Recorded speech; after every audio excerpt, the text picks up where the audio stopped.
Hello students, আজকের বিষয়টি হচ্ছে অনুচ্ছেদ রচনা। আমার বাবা। আমার বাবার নাম সুজিত দে। তিনি একজন কৃষক।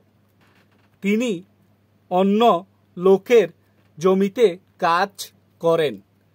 তিনি আমাদের দেখাশোনা করতে আমার মাকে সহায়তা করেন।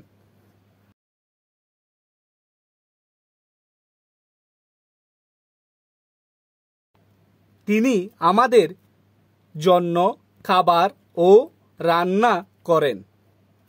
তিনি পশুদের যত্ন ও নিয়ে থাকেন।